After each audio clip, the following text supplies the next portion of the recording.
안녕하세요. 책골라주의 조쌤입니다. 여러분은 한국에서 활동하는 외국 출신 방송인 중에 누구를 제일 좋아하시나요? 제가 제일 좋아하는 사람은 타일러 라쉬입니다. 그는 국제정치학을 전공한 언어 천재일 뿐만 아니라 기후변화 등 환경에 관해서도 다양한 활동을 하고 있죠. 타일러는 환경을 정말 많이 생각하는데요. 이 책 자체를 만들 때 이 종이와 잉크를 고르는데 출판사와 1년을 고민했다고 합니다. 보시면은 이런 재생지, 얇은 재생지를 쓰고 있고요. 친환경적인 FSC 인증을 받은 종이와 또 잉크를 사용하고 있습니다. 사실 저는 이런 재생지가 참 좋은데요. 외국 책들은 이런 재생지로 된 책들이 많이 있거든요. 여기 보시면은 울트라 러닝이라는 책인데 다 재생지로 되어 있거든요. 그렇지만 아직 한국에서는 이런 책을 찾기가 힘들죠. 앞으로는 많은 책들이 이런 방식으로 친환경적으로 출판되었으면 좋겠습니다. 요즘 많은 유명인들이 뒷광고 때문에 문제가 많이 되고 있잖아요. 이 타일러 라쉬는 정반대의 케이스입니다.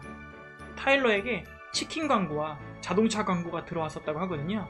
그렇지만 타일러는 다 거절했다고 합니다. 그 이유는 자동차든 치킨이든 이 환경을 보호하는 쪽과는 거리가 먼 산업이기 때문이죠. 타일러는 부자도 아니고 또 그렇게 연예인도 아닌데 정말 돈을 많이 벌 수 있는 기회인데 환경 때문에 그것을 거절했다고 생각하면 얼마나 대단한지 알 수 있겠죠. 과연 우리 중에 환경 보호를 위해 수천만 원의 광고료를 마다할 수 있는 사람이 얼마나 될까요? 이 책을 읽으면서 우리가 타일러를 조금이나마 닮았으면 좋겠습니다. 이 책은 총 5장으로 구성되어 있고요.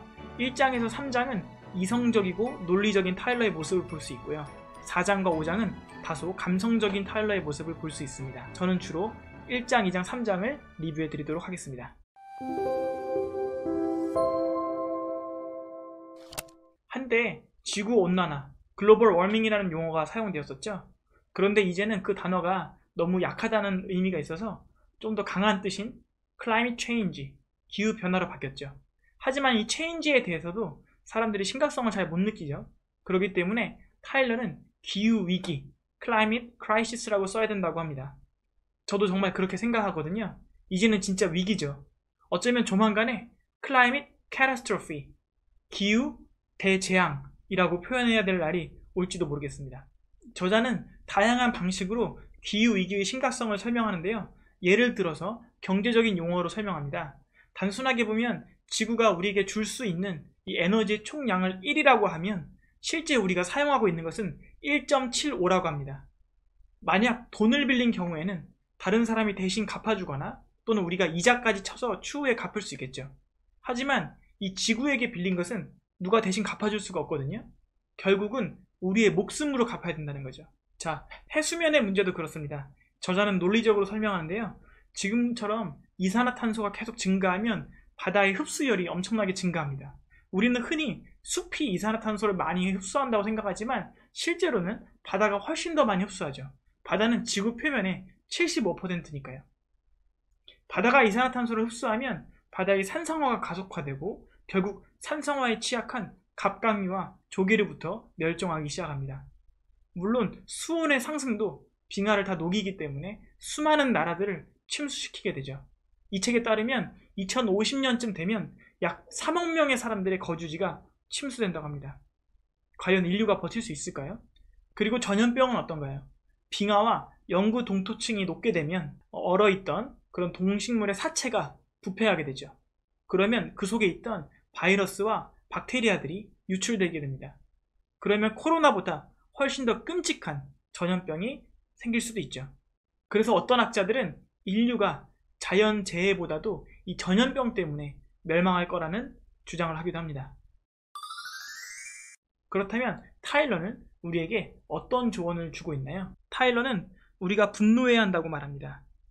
해결책은 분노에 있다. 우리는 지구온난화 문제를 이미 1950년대부터 알고 있었다. 어쩌다 이렇게 된 게 아니다. 고의적인 것이다. 몇몇 기업, 몇몇 국가들이 기후위기 안에서 수익을 창출해놓고 본인들을 위한 유리한 입장을 차린 것이다. 그걸 깨달아야 한다. 우리가 지금까지 호구로 살아왔다는 것을. 분노는 미래를 바꿀 수 있는 강력한 에너지죠. 그리고 투표로 정치에 참여해야 합니다.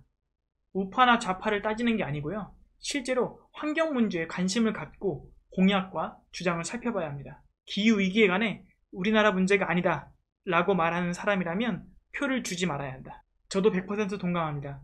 이 경제 문제는 당장 우리의 문제지만 이 환경 문제는 우리 다음 세대까지 포함하는 더 큰 문제라고 할 수 있죠. 타일러는 우리 보통 사람들이 실천해야 할 10가지를 또 제시하는데요. 이것들도 참 도움이 많이 됐습니다. 우리 함께 실천했으면 좋겠습니다.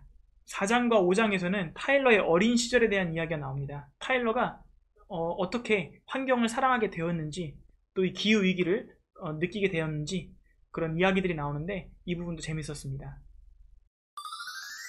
여러분도 저처럼 타일러의 찐 팬이시라면 꼭 이 책을 읽으셨으면 좋겠습니다. 우리가 너무 먹방이나 패션에 지나친 관심을 두지 않았으면 좋겠습니다. 다 지구를 아프게 하는 산업들이거든요. 우리가 관심의 일부를 조금 옮겨서 환경에 관심을 가졌으면 좋겠습니다. 다음 시간에는 현대사회와 관련된 책으로 찾아뵙겠습니다. 감사합니다.